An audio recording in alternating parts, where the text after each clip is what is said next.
ina yawan gaya wa attajiranmu, ni mamakin da suke bani, ba su gudanar da lamarin addini, watan kamar zakka, masallaci da sauransu nasu in suka yi yadda suke gudanar da businesses ɗinsu.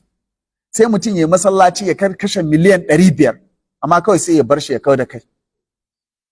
Ya za a gudanar, me za a yi, ko ya waƙafi na kuɗi mai yawa sai ya kau da kai. Da zai sa tsari, ya sa ido yanda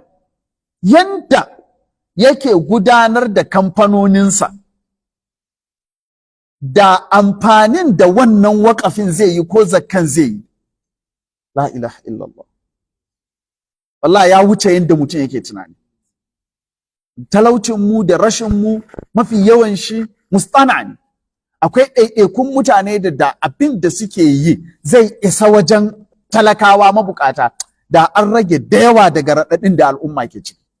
Amma rashin tsari ya hana ya isa ɗin, kuma da yawa suna amfana da wannan rashin tsarin, don haka ba za su taɓa barin tsarin ya yoyu ba.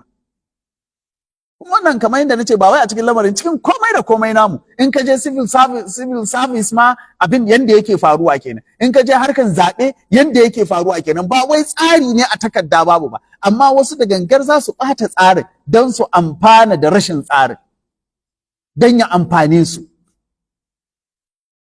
To gaskiya